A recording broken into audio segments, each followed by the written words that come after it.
back in? Yeah, that's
Good evening. Good evening.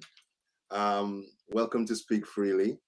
We're back from our hiatus. We're very pleased to have with us Puerto Rican filmmaker Marisol Gómez-Mouakad. Is that how you pronounce it? Yes. Who and we're going to be talking about her film. Was it your directorial debut? Yes, it's my first feature film. First feature film called Angelica. So welcome. Thank you so much for taking the time to talk to us. So for welcome everybody who's here. Can you tell us what the film's about? Well, first of all, thank you for having me and doing this. It's an honor.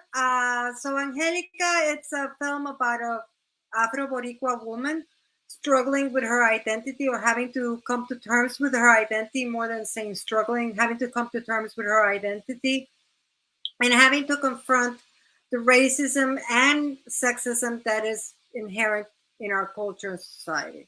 Okay. Were there any particular experiences that you went through that led you to choose this to be a topic for your film? Yes, I mean, it was something that I grew up hearing, sometimes directed at me, directed at other people, that made me aware of this situation. And the more in seeing it growing up, because it's something that is very prevalent. The problem is that people don't acknowledge it, but it is there. So I becoming aware of that, and then realize, seeing that it was not a subject matter that really was dealt with. Mm-hmm. And I felt that it was important to deal with it. And my hope was that by presenting a film, it would lead to conversations about the subject and talking about the issue. Mm-hmm. Has that happened? Has it generated conversation and debates and fights and arguments and stuff?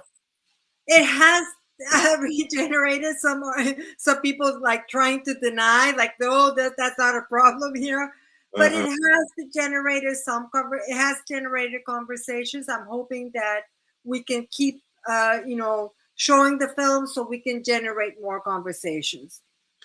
If you had a magic wand, what are some of the things that you would do to change the way the way that we deal with each other? Because I mean, I was thinking about you this morning when I was thinking about doing this, and anywhere you go in the African diaspora, we're all dealing with this foolishness. Because in Jamaica, most guys don't want dark-skinned women; they want light-skinned women. They call them browning. You have people who are doing all these different things to try to lighten their skin, and And in Africa, there's like a whole skin lightening revolution that is, well, I don't even know if it's a revolution, but it's like a bad habit. And it's also hazardous. I mean, from what I understand, some of the practices are hazardous to their health. Yeah, exactly. Yeah, because they use lye, like in Africa, they use lye to lighten soap their skin. Or whatever, mm-hmm. And they said it destroys people's skin. They can't go in the sun. It affects their organs and all this stuff. So it's like Yeah, and So when you can tell when you see someone who's been lightening their skin, especially they go from being one particular shade to kind of being this gray shade that doesn't it just doesn't even look right. And I No. and I yeah. don't understand it. Why is not exactly something I want on my skin. Yeah, yeah, yeah. And the thing is, I wish there was a magic wand so people, because I think part of the problem is that it's so prevalent, like in the media, Mm, and unfortunately, the media has made it so prevalent that what is seen as beautiful is a Eurocentric view of beauty yeah, that people, and then the way, usually like when you watch films, and that's something as a filmmaker, we have to understand that we have a responsibility that what the media we are producing is actually sending out a message. Even if you think we're not sending a message, we are sending a message. yeah, yeah, And there's so many films where people who are black are portrayed as being bad or being ugly or in a negative light. I mm, mean, there's some change to that, but I think it's not been enough to counteract all the years of this negative portrayal. More needs to be done, yeah, but it is very much a reality. And when you look at it, like for example, beauty, like the female magazines or magazines, geared towards women. Now, once in a while, you have, an Afro-American or a black woman on the cover, but it used to be that you hardly ever saw anybody that wasn't a Eurocentric view of beauty. yeah. I was And people no, consume that. And as a kid, you consume that. And that's, even if nobody tells you, when people say that this is what's beautiful, I mean, you buy into that. yeah. Mhm. I was wondering if you're seeing this. Do you see differences in the way that people see themselves, view themselves generationally? Like, are young people getting to the point where they're beginning to more freely embrace the African parts of themselves, or is it I think still? so. Yeah. Okay. I mean, like for example, it's interesting because it used to be that everybody, like, it was a norm to straighten your hair, Hmm. and now still there's a pushback, because I'm not gonna paint it like there's no pushback, Yeah. but I am seeing, like, in Puerto Rico, more women just deciding, no, I'm not gonna straighten my hair. I'm gonna wear my hair naturally. And I mean, and it's okay if you want to straighten your hair, as long as it's a choice you're making, not a choice out of like, I don't like my hair, I need to straighten it because I want to look like this. Yeah. Yeah. So where has the film been shown? So the film was shown in theaters in Puerto Rico. It was shown in theaters in the Dominican Republic, Wow. and it showed in theater. It was shown in the Cinemateca in Mexico City and Mhm. a couple of art house theaters. It went to several film festivals. Uh-huh. It has traveled as far as Rwanda. Um, so yes, and it has, it was like it's been in LA, New York, and film festivals, Washington D.C. So it has traveled. I'm hoping it keeps traveling. That's Yeah. my hope. Yeah. Yeah. Yeah. Yeah. So when it premiered in a place like the Cinemateca in Mexico City, what kind of response did you have? Well, unfortunately, I wasn't able to go because, I mean, it's just a whole. Of course. But what I found out is that actually, surprisingly, it was people were going to see it, Hmm. especially a film that didn't have a lot of promotion, wasn't a film that, like, it's not a big budget film, backed by this big company that was, giving a big promotion, and it actually did pretty well, especially for a film. I mean, I don't want to. I want to be careful how I say this, because from a film from Puerto Rico, because not because we don't make films, but because the distribution of films in Puerto Rico from Puerto Rico is usually not the best. So people are not aware, or usually, of the films that get made in Puerto Rico. Mm-hmm. Mm-hmm. Have you always known you wanted to be a filmmaker? Actually, no. I started out as a visual artist, and I began to be wanting to tell stories. I had an inkling that I wanted to tell stories, so I started beginning to think and explore the idea of becoming a filmmaker. And when I made my first short films, I was just like, "Oh, I love this. This is what I want to do." What do you enjoy most about it?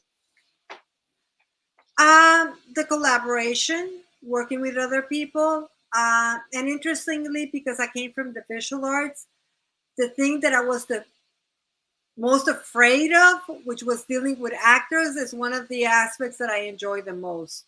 I love working with actors.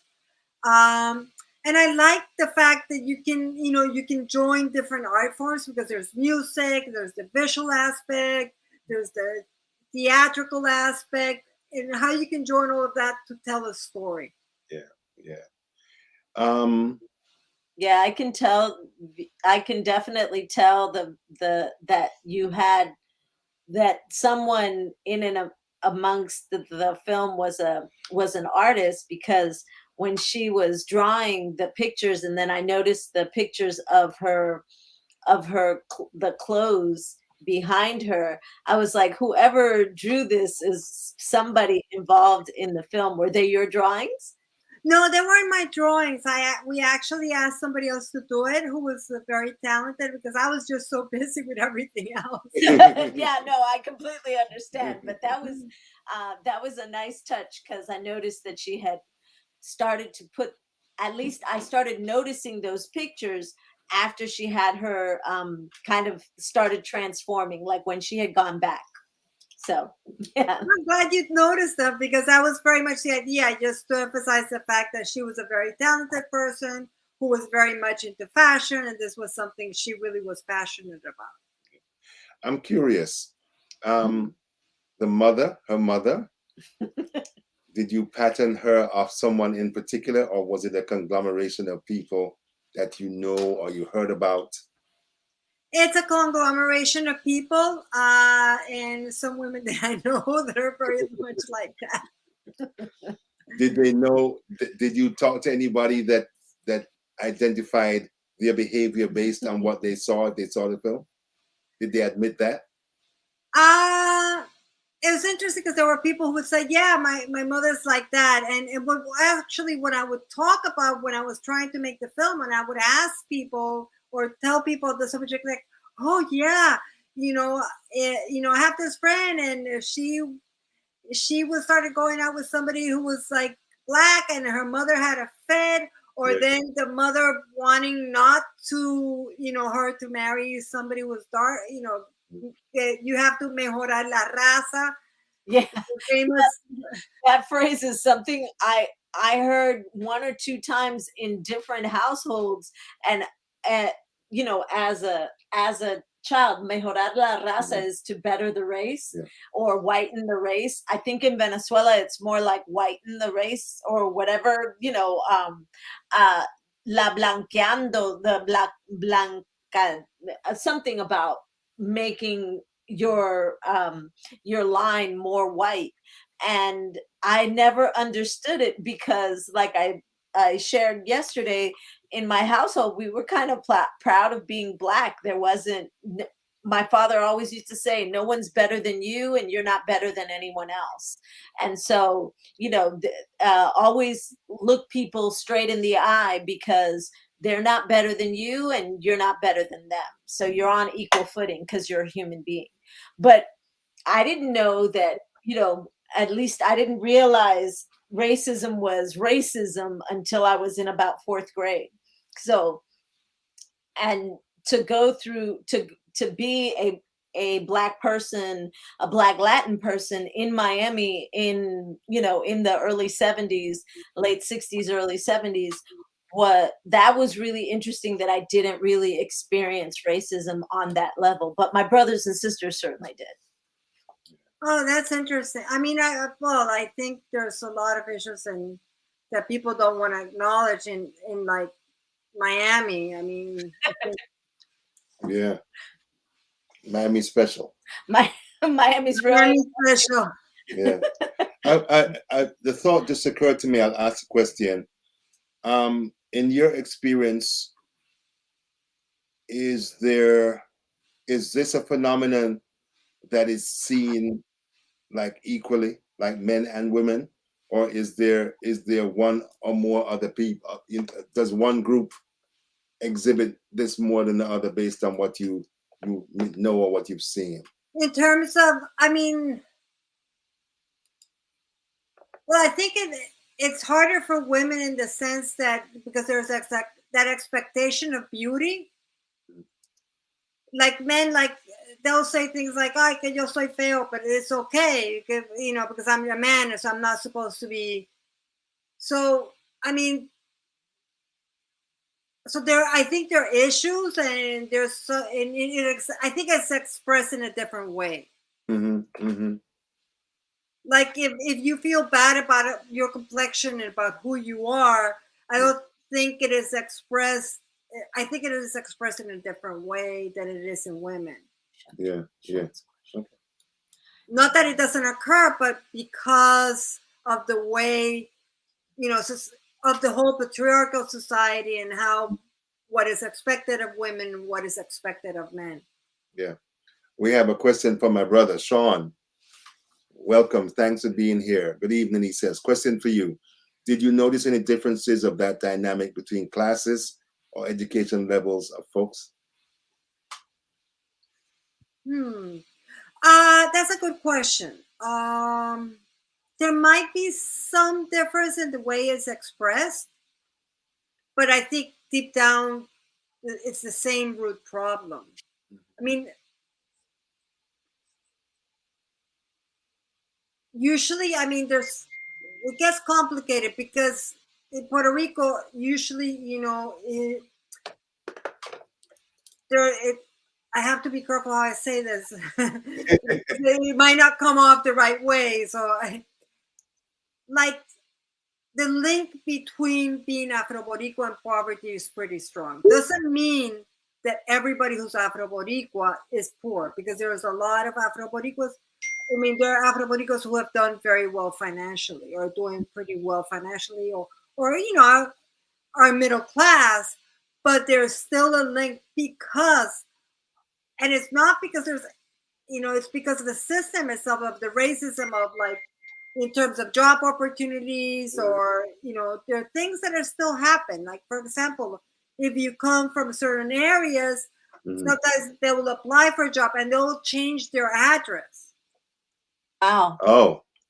So they don't realize where they're from because they feel like if they put that address, they won't be given the job. Yeah. Yeah. Wow. You know, another thing that I find that I have a very good close friend that I've known since I was 11, and she's a white presenting Puerto Rican, and her mother, when she brought her to Miami to live, she had gone to the American school in Puerto Rico, but she wanted no one to tease her about being Puerto Rican. And I was a kid, so I didn't really pay very much attention, but we've been having these conversations. And is there this huge stigma about being Puerto Rican? There is. I mean, like, I still get comments sometimes. I mean, I remember, like, I was working in Boston in a school. I remember walking into the classroom and a teacher telling the student flat out, you know, it was a white gentleman, telling the kid, well, no, without calling him a gentleman, but that's another Yeah, story. right. I was thinking Yeah. that. Colonizer. He's telling this kid, we need to be careful. You're Puerto Rican, and all Puerto Ricans are dangerous. What? And I'm sitting there go, what? Wow. I mean, he had the audacity to tell this poor child, who was a child, a special needs child with all these problems, Yeah. you know, and tell him, we need to be careful because all Puerto Ricans are dangerous. I'm like, oh, good to know that we're dangerous. Let me see. Wow. Wow. No se puede. I can't. No, no se puede. Así no se puede. Así no.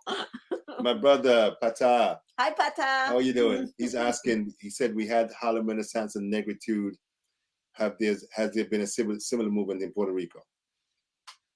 Well, it's interesting because I have a friend who deals with art, and she's like an art historian, and she likes to, one of her things is, Afro descendants, and she's finding this artist that, were like throughout history have been like, people have stopped talking about them. But when she goes back, I mean, there's one that's an Puerto Rican woman who's a pretty successful artist, but she sort of got erased from the art history. So she's bringing her back. There's people like Campeche, who was Afro descendant, who is a very well known artist. But people sometimes didn't realize. So there is this whole like, it wasn't so much like a Harlem Renaissance, but there's always been, Afro descendants in Puerto Rico dealing in the arts, and people writing, and you have authors, poets.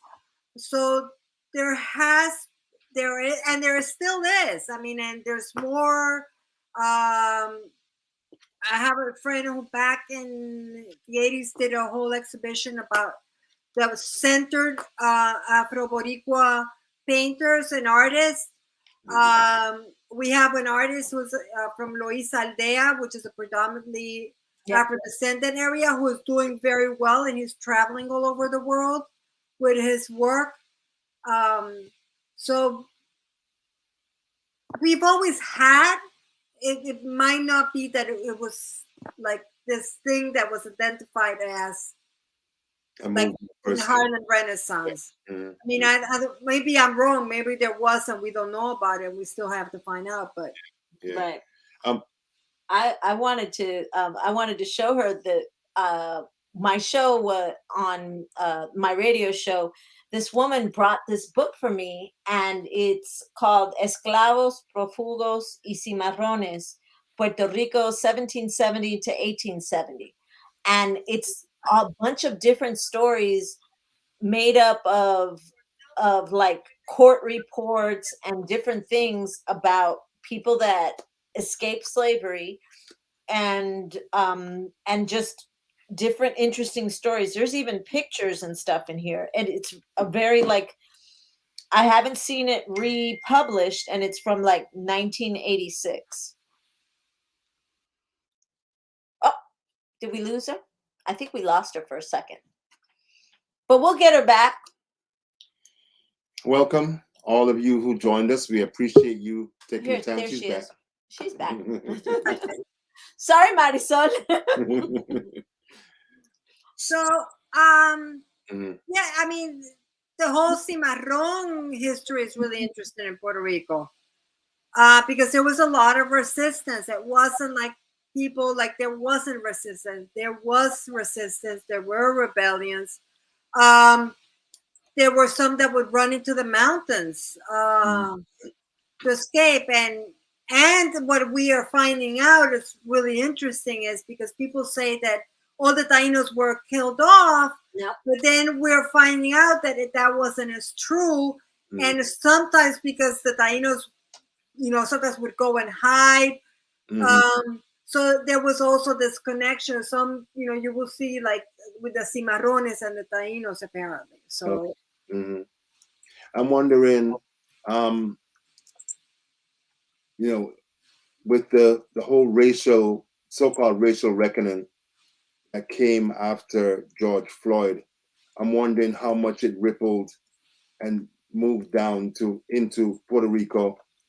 Are you seeing similar types of activity, similar types of resistance, similar?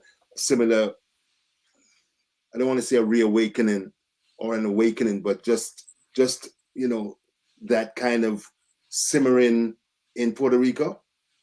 well, I think what happened, the way I perceive it and the way I see it, there was already a movement in Puerto Rico. It wasn't like there wasn't a movement. Yeah, yeah. I think what happened is the mainstream began to go like, what? Yeah. And then look for it, and then they would go. I mean, there's still doesn't mean that all of a sudden there's this reawakening where everybody's like, oh yeah, we need to deal with all the racism. But it was sort of like more focused like, oh, because usually what happens when something happens in the States, it's like usually, oh, the racism over there, but not over here. Yeah, yeah. So it has to be something. So it's hard when it's coming from the outside. I mean, the people who are leading the movements in Puerto Rico and are trying to create the change, and the Afro descendants that are, fighting. Of course, they went along with this and try to create, make people conscious of this. Mm-hmm. And they, obviously, well, with the whole thing with Black Lives Matter, they obviously support that. Mm-hmm. And they did some demonstrations and things in Puerto Rico.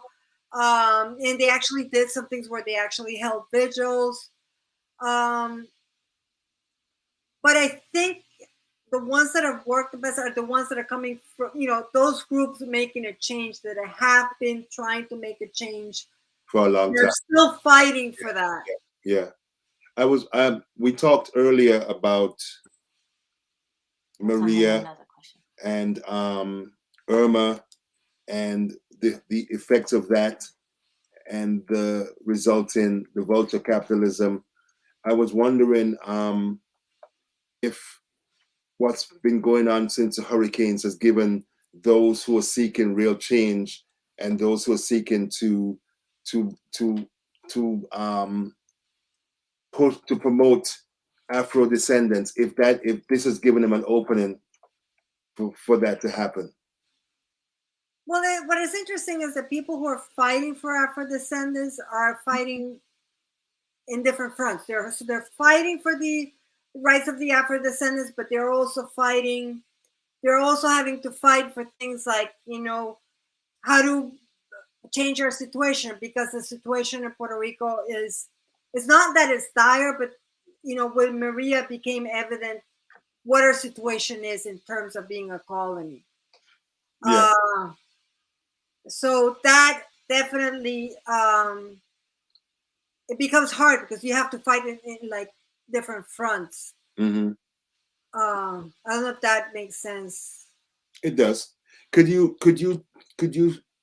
kind of give those of us who are not in Puerto Rico and who may not have the connections, tell us what's been going on since Maria, since Irma, how Puerto Ricans have coped, the things that are happening and that type of thing? Because since the hurricane, a lot of people, it's like Puerto Rico is just off the grid, off the news.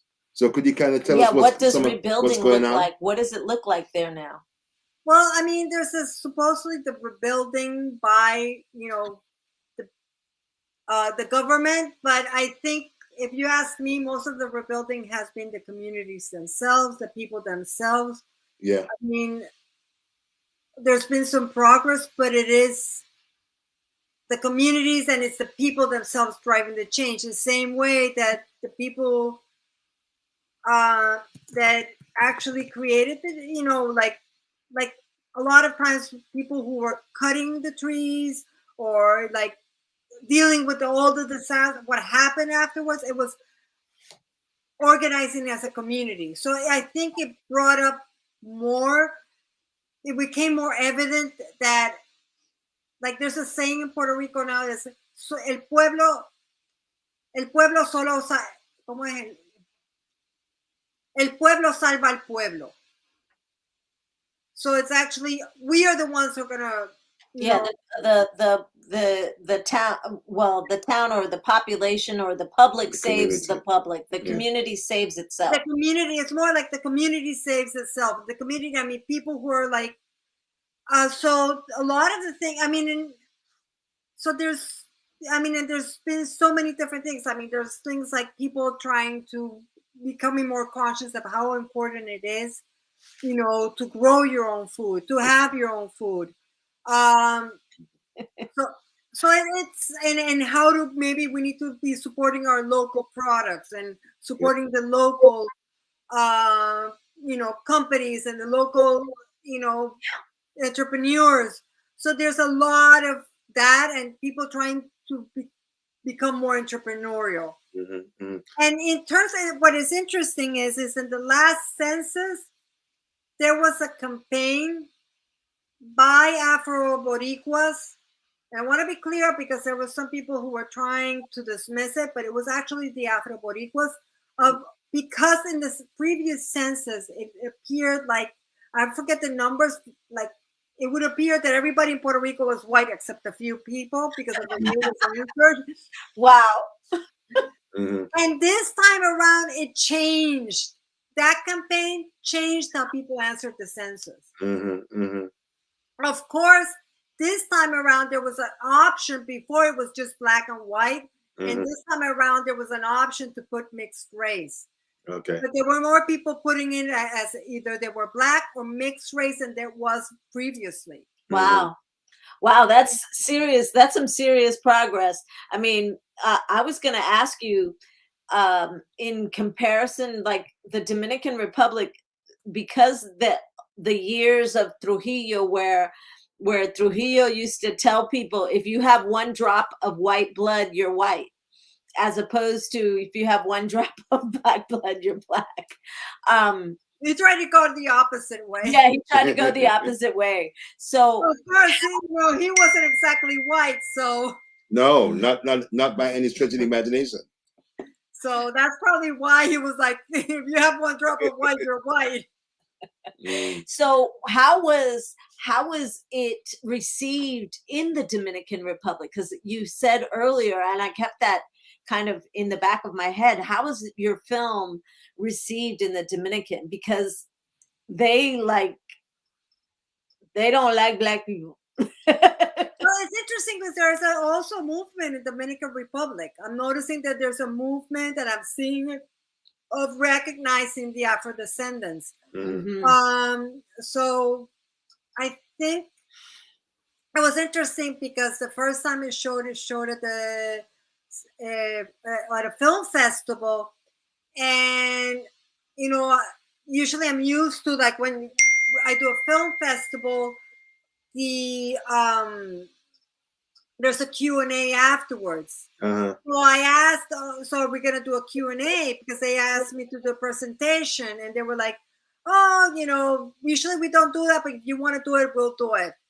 And finished, and all of a sudden, there was nobody from the festival there, and like it was the audience and me, and so the lights wouldn't come on. So it was still dark, and I'm like, well, where are the lights so we can turn it off? And I thought, they're all gonna leave. They're not gonna stay around. And I was like, well, I'm sorry, you know about the Q&A, but we don't have lights. I mean, we can look for somebody to turn on the lights, but we don't know where they are. And they were like, don't worry, go look for whoever needs to turn on the lights. We'll stay here. We want to talk. Wow. I love it. So how many people was it?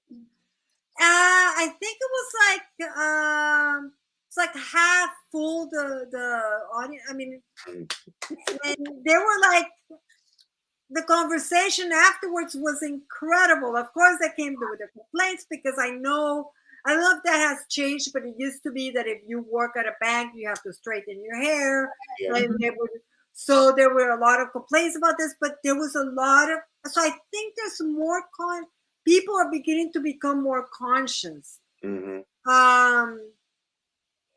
And it is a lot of years. I mean, we have to undo the work that Trujillo did. Of course, it's not just Trujillo. I mean, Trujillo is a product of, the whole colonialism, the Spaniards, and, and the whole slavery, all of that.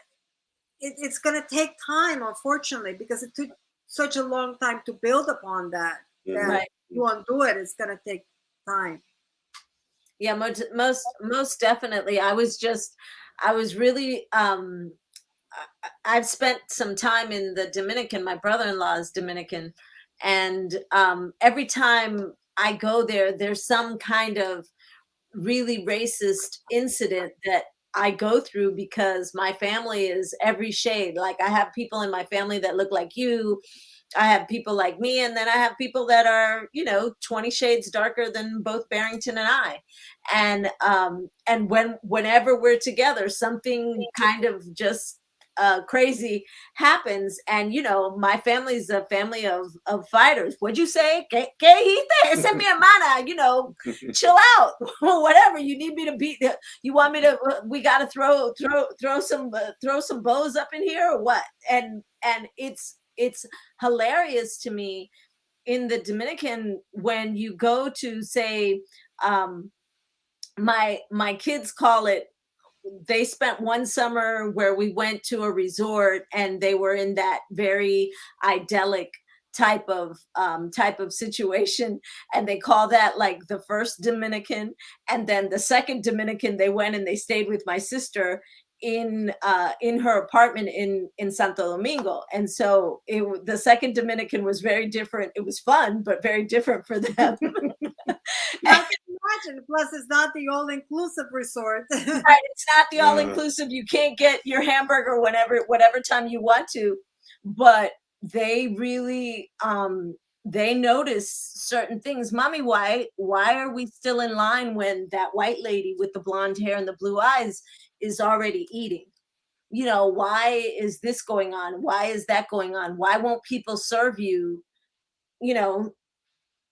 What is that about? Because they never really experienced that. I think the Dominican was the first country outside of the United States that we had gone to visit, and I didn't really know how to explain to them that, well, they basically don't want to serve us or whatever because our money isn't white enough for them. It's still green, but our money isn't white enough for them. And it's sad because what it is, it's like it's so ingrained in the society that even sometimes people who are, I mean, not always, but people who might, maybe in the United States who might be considered Black. Yeah. In the Dominican Republic, no, but, maybe they still don't realize what they're doing. Mm-hmm. Because it's so, like, normalized. Yeah. Yeah. Oh, es que tan linda porque es rubia. Yeah, or eres bonita por ser negra. Eres negra. No. Ahí sería, es negra, es bonita, o sea, es negra pero bonita. Right. So she's Black, but she's pretty. Mm-hmm. Yeah. So it's like that's the exception. Yeah. And it's just not the truth. Mm-hmm. So I read that you are I think a visiting professor at Florida State University. Yes. What has that been like? Interesting. Do you mind elaborating? It's an interesting situation. I mean, they've been supportive in some areas, but there's a lot of, there's still a lot of work that needs to be done. Okay. So I'm sure you're setting them straight, right? Well, one tries. It's so funny because I went to Florida State, 1981, and I kept on thinking, well, if Miami is not the capital of Florida, and Miami is moving the way it's proven, and it's culturally diverse and stuff, Tallahassee must be rolling too. So imagine my surprise when I went up there and I was like, oh shit, it's all these rednecks and very slow, much slower than Miami and that type of thing. And the rednecks. I mean, I have a friend who they call her Black Dutch. She's a white presenting Black woman from the Virgin Islands. And my friend Alton, Who is and just, who I'll put it back yeah, up. we walked across the highway from Florida State to Burger King, and we're standing in the median, and a dude in a truck rolled by and called her a nigger lover. And that was our introduction to Tallahassee in 1981. So, yeah. Oh yeah, well, I had something slightly different happen to me. Not in Florida; it was in Massachusetts. I was walking down the street, Mhm. white guys driving around in a car, yell out, "You fucking nigger!" Mhm. I look up front, I look to the back, and I'm like, "Oh, okay." But I guess they're talking about me. yeah. Oh, I Boston, Massachusetts. I'm not even trying to go to any of those places because I know their history, and it's always interesting because people are always telling me that some people are saying, "Oh, you guys are too hard on Boston. Boston is not as racist as you say it is," and I'm like, "Bruh, all I got to do is listen to the people who've been there, and that's enough indication for me. I don't need to be there." So, yeah. Well, I mean, I lived, and it was. I mean, unfortunately, I think, I mean, this is like a different, like from the whole situation in Puerto Rico. But I think the racism in this country, in the United States, is pretty pervasive. Yeah. And it has been shown how pervasive it is. And the problem is that, so that's, I think that people could change, but then you would have to realize what you have grown up with. Yeah. And how you need to change your perspective or the way you look at yourself. Yeah. And that's too much work. Sean is asking, what are the biggest daily obstacles you find in your work in Florida? Well, one of the issues with here where I am is I don't think they understand what Latinos are. Mm. Wow. I mean, In 2021. like if I walk down the street and I'm speaking in Spanish, they look at you like, Yeah. it's strange. Like it's. That's wild. Wow. So imagine if you went somewhere off the beaten path in Tallahassee and not anywhere near FSU. Oh Lord. No, thank you. I already had an incident in one place. I walked in with my mother, and they started asking us what country we were from. What country? Yes, where were we from? Oh. Mm-hmm. What, they heard you speaking Spanish? Yes. Yeah. Like, why are you asking? Because the way they asked it was strange. Yeah, yeah. Where are you from? And it was like, from the moon? Yeah. Wow. Yeah. What did your mom think of your movie, of your film? Oh, she loves it. Mm-hmm. Did you have any let's say backlash about the subject matter from your circle of friends? Not so much my circle of friends, but like when I was trying to get the movie made, there was resistance. There were like people saying, "Oh, you don't have a movie there," or why are you trying to do this? There's no movie here, or things like, but there's no racism here, or why the mother, and why did the mother marry the father if she's like this? That makes no sense. And I'm like, well, you have men marrying women all the time, and they're some of them can be very misogynistic. Mhm. And that happens. If you think that doesn't happen, it does happen. Yeah. Yeah. Because sometimes you think, I'm not, no, I'm not, but you don't realize how you. Because I think what happens with racism is things that you're taught from very little, Mhm. and they get so ingrained in you that you don't even realize what you're doing. You think you're in the right. You think that what you're saying is the correct thing, and you don't realize how it's wrong. I mean, I'm sure there are other people who are like outward evil, and Yeah. they're not doing it, out of like ignorance or Mhm. or lack of looking at themselves and really like thinking like, I need to learn, I need to grow.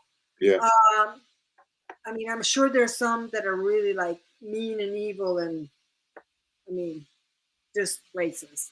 Yeah. Outright. Yeah. Like, Yeah, I find a lot that when I propose to do subject matter that deals with this, with racism as a project or as something, especially within the Latin community, I always find that it's they want to make it more of a jump, more of a subject matter. Nobody's going to care about that. Nobody wants to see that. Like I wanted to do a television cooking show about Afro-Latin recipes and the things that Africans brought to all the different countries in Latin America. And I had, arepas and ayacas from Venezuela, your Puerto Rican pasteles that you do during Christmas time. Um, Even the making of tostones and plátanos maduros is all part of like African diasporic type of culinary thing that each culture of all these different Latin American countries has taken as their own, and they don't really credit these criollo cooks or these African cooks that came and basically taught people how to use spices and brought different things to Latin America. Not that the cuisine wasn't there, but not that certain things weren't there, but they did bring their own spices and their own flavors. And I was told basically outright, well, this is a boutique type show. It's a very niche market. You're not going to get a whole bunch of viewers. I mean, how many Black people are there in Latin America? that's And what they said. I was working at BET. So I was just You like, know what it is? I've heard complaints from some Afro Boricuas that sometimes they get like sometimes Afro Americans yeah, don't acknowledge that there's this thing, so they don't see them as being Black. Black.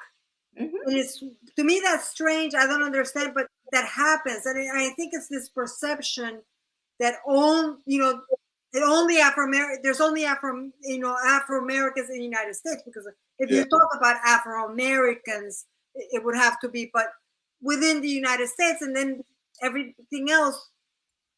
And I think it's come not realizing the diversity of colors there are within Latin America. Yeah. And you have indigenous, you have Afro descendants, you have, German descendants, and you have white, blonde people. I mean, you have this gamut. Yeah, yeah. I remember I went to Howard University, and when maybe my first semester there, when I was taking Afro-American studies, the professor insisted that I straightened my hair, because my hair was, during the winter time, my hair gets really, really straight. And he was like, well, see, take for instance, um, monkey mud, because he couldn't say Machado Luces. He would call me monkey mud and think it was funny. And I was like, dude, were more Africans taken to Latin America, at least 10 times more taken to Latin America than ever came to the United States. You guys just had we were just freed earlier than you were, and y'all have an issue with that. And he was taken aback, but he got quiet, and he allowed whatever we were going to learn about each other, because it was Afro-American studies. I was like, America does not just make up the United States. These are the Americas. And you can't deny that I exist. I used to have people say, no, you got to choose. You got to choose. Are you going to be Latin or are you going to be Black? Because you can't be both. Yeah, I think that happens because you actually have people who that you think, because the way they with different things, and then you think, oh, so yeah, from they're Black and from the United States, and they're like, then you realize, oh no, they're from an Latin American culture. But these are usually people who have parents who came here and they grew up here and they decided to integrate, because I guess it was easier than trying to say, no, I'm Afro-Latino. Right. But I mean, there are people who identify like that and want to keep that identity. I mean, and you can code switch. I mean, that's a thing. Yeah, most definitely. That's a really I love the subject matter of your film. Like I said to you yesterday in our talk, I've seen a few films about Afro descendants in different places, in England, in the United States. But this film in Puerto Rico really made me feel seen as just a human being, as a Black and Latin woman. And so I really thank you. I encourage everyone to go to the ADIFF website. Is it on ADIFF? Is it? Yes. It's on the AIDF website. It's called the African Diaspora International Film Festival, and her film Angelica is available there. I have had a time trying to get the trailer to play, because the file that you sent me still went up as an MOV.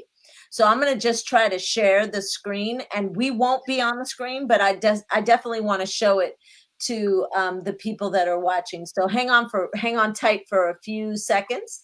And Sankofa, Pata, what do you mean by Sankofa? But hold on. Reaching back. Yeah.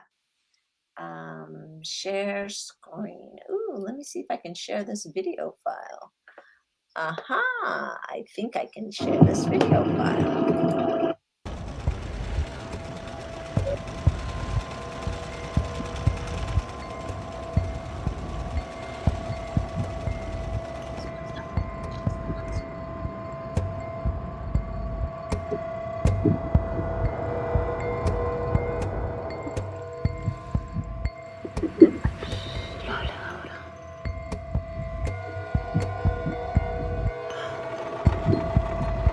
No te va a ser fácil.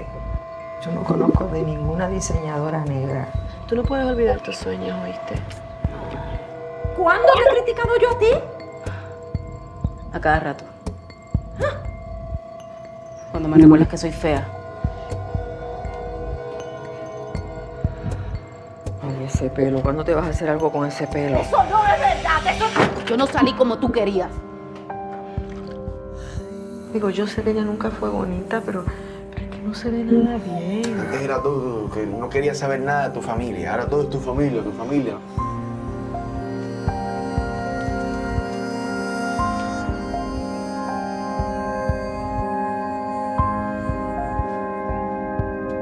Tú nunca me has querido. Pero yo soy tu madre. Tú no me lo tienes que estar recordando todo el tiempo. Tú nunca nos defendiste, ni siquiera a mí, que soy tu hija.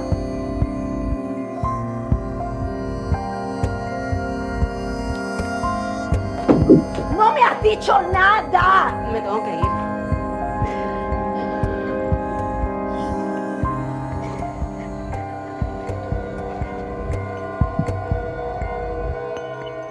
¿Qué hiciste?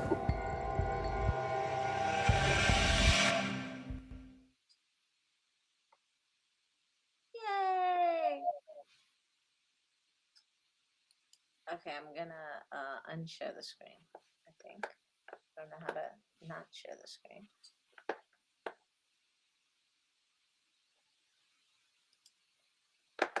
Let's see. Can you hear me? Maybe something. Yes. Okay, I just wanted to make sure. Oh, here it is. This might be it. Remove from stream. There. And that was the trailer to your wonderful film, Angelica. Thank you.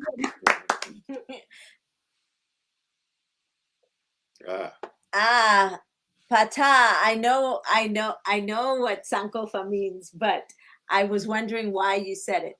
The word Sankofa comes from the Akan people of Ghana, of which Barrington is an Akan priest, so we would know this. It is an Akan term that literally means to go back and get it. One of the Ndinkra symbols for Sankofa depicts a mythical bird flying forward with its head turned backwards. And I as a newly graduated student from Howard University, worked on a film of the same name called Sankofa by Haile Garima. So, That film? Yeah, yes. The DP was from Puerto Rico, or is from Puerto Rico. The director of photography for Sankofa is from Puerto Rico. Yes. What was his name? Agustín Cubano. Agustín Cubano. Agustín Cubano, Jean Renault and Shawande Tichawana, like all people that I went to school with. Jean Renault was my I went to Howard's broadcast journalism school, but of course, when you go to the School of C at Howard, you end up in film in some kind of way. And so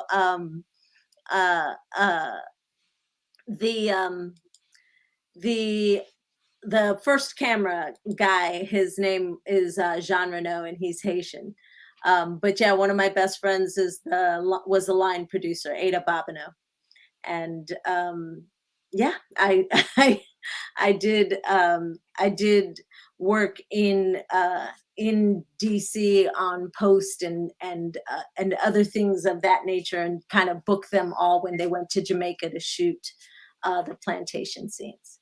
But if I'm thinking, the connection to what Pata said, all of us, Puerto Rico, Jamaica, Ghana, we're all trying to reach back. Those of us who are aware and who are proud of our Africanness, we're reaching back if we need to, searching for our history and putting it in its proper place. So yeah, so that fits perfectly with what Marisol did.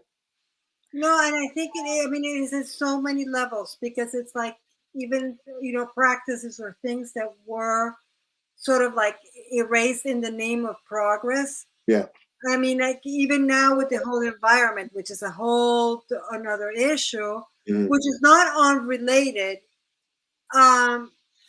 because it has to do with taking resources and depleting the environment, depleting people in order to gain wealth. Yeah. Sometimes we forgot some of the practices in the past that we did that actually helped, instead of depleting or harming the environment. I mean, and there's so many that we have to look back at who we are, what we are, and definitely. So yeah, you have to do a lot of looking back in order to move forward. Most definitely. Yes, most definitely. Well, Marisol, I could talk to you all night, but I know that we are at an hour, and I encourage people. Is there a website on how people can connect with you and the films that you're doing? Tell us what you're working on next. So I'm actually writing the pilot for a series that I'm trying to do based on, and it is an adaptation of Angelica. Because I just think that I can work and expand things more. So that's one. I have a feature film that I'm on my third draft that I'm writing. And there's another, I think it will be a series that I am starting to write, which deals with the whole gentrification in Puerto Rico. So from an, I think it's going to be an interesting perspective because I talk about actually one of the things I want to bring in is the fact that they're actually female fisherwomen. Wow. So I want to, yeah. So. And that industry has been much maligned because of gentrification? Well, it has been affected for different reasons. I mean, it's the whole thing of like, wanting to buy the imported versus buying something that's local. And also, not being given the resources or the help so they can actually do what they're supposed to do. So, yes. But it's also about, being displaced. One of the things I want to talk about is being the displacement.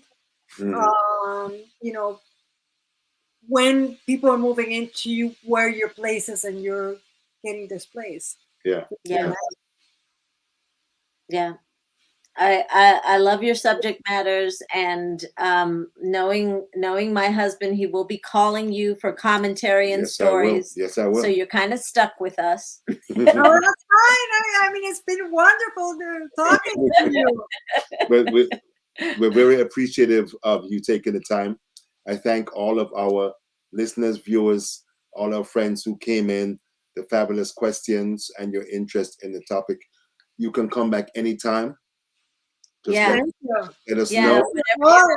Thank you for having me. I really appreciate it. I appreciate everybody who's listening. I mean, what I want is people to see the film and spread the word. Yes. This is a film where we don't have a huge, marketing budget. So it's very much about people who appreciate it and, actually share information.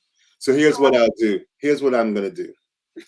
I write for like 6 or 7 newspapers. And Black newspapers in the United States. Mainly Black newspapers. Sorry, he writes for like 252 newspapers, but he doesn't really say that very much. No, I was going to say that one of the people I write for is a conglomeration of 250, almost 206 newspapers. Black newspapers. So I'm going to call you. We're going to do some interviews, do some profiles, do some features, and spread it around so people know that the film is here and just generate some buzz. Thank you. I really appreciate that. We're going to do that real soon. And Mimi, I think I want to talk to you about something. Okay, let's talk. Lord. I'm constantly coming up with a new idea. That's why I can never finish my own films. But I've had a match, un fuego well, I won't say it, what I was gonna say in Spanish, but a match lit to my behind to finish my film that I've been working on for the past 10 years about my family. I'm very excited to do it and just finish it. So no, you have to finish that. Yeah, so I have to finish that, but I'm not closed to collaborations. There's an author on here, Andreen Bonner, who is also an educator and a prolific writer, and an actress and all kinds of wonderful things. She's Jamaican, and I'm great, another Caribbean. Caribe. Yeah, exactly. And I remember seeing Small Acts on like Netflix or wherever it was that we saw. It wasn't Netflix, it was Amazon. It was on Amazon Prime. Small Acts is like by Steve McQueen, that big Black director from England, and he did all these Caribbean stories based out of England. And I said to myself, you know what? I want to take a series of different stories from the Caribbean and tell those stories of people who stayed there and thank you, Laura, and different things like that. So I'd love for you to join, because stories from Puerto Rico are really, really important.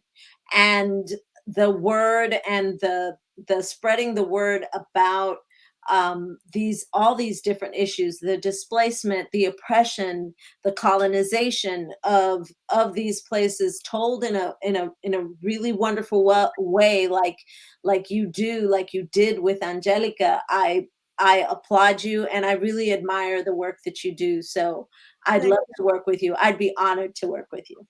So my phone is open. And I'll tell you, anything that has to do with the Caribbean, I'm in. Okay. Yeah. And that it's what I mean. I've been very clear about this. When I started out as a filmmaker, I want to make films, not just, I mean, Puerto Rico, obviously, but about the Caribbean. I feel very strongly about it, that our stories in the Caribbean have to be heard and have to be told. Yep. Great. I'm so excited. We're meeting you. Thank you, everybody. And please watch the film. I mean, you can follow me. I'm on Twitter. I'm on Facebook, and I'll, eventually when I get to the other projects, I'll be posting about them. Okay. And you have an open, I'll always post and repost whatever you have. I went to, there's an Angelica, the movie page on Facebook. And I want, I just posted the trailer. So go to the ADIFF website, African Diaspora International Film Festival website. Even if you just put in ADIFF, it'll come up. And it's one of the films that they're making available as a live stream from the website.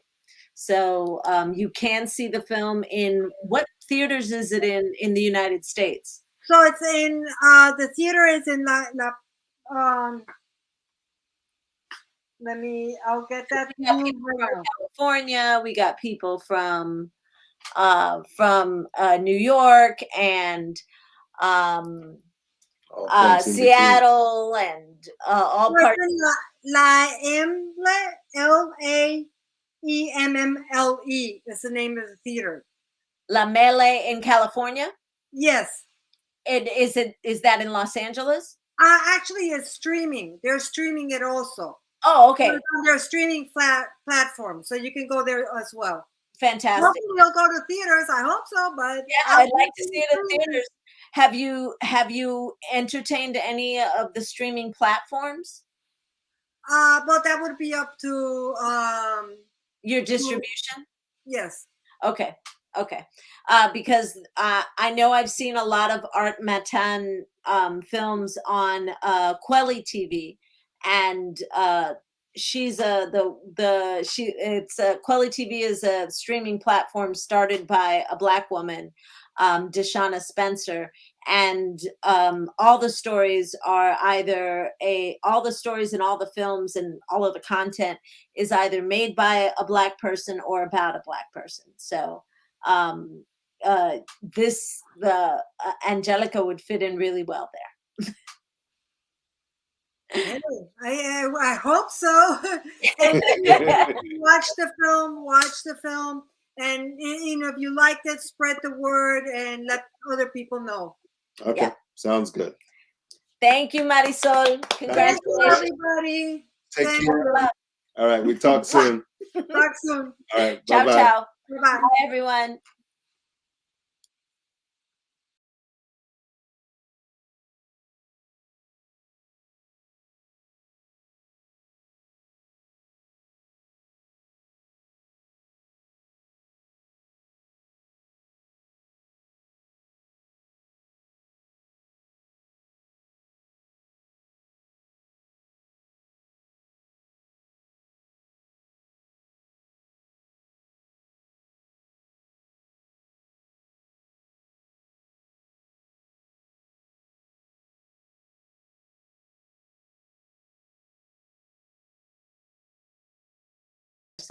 Thanks, Andreen. Bye. We're stupid because we don't know how to work this. I don't know how to work this properly. Bye. Thank you, Laura. Thanks, Andreen. Andreen, I want to talk to you. Thanks, Look at Sean. my email. Thanks, Pata. Thanks, Stella. Thanks, Pat. Pat Thanks, even Pat. tuned in. I was talking about her. Thanks, Alton. And Thank you all. Alton and Thank you all. Stella. You know Stella? Yeah, Stella's from Inclusive Life. Ah, nice. Thank you Yeah. all. Bye. Bye. End the broadcast this time.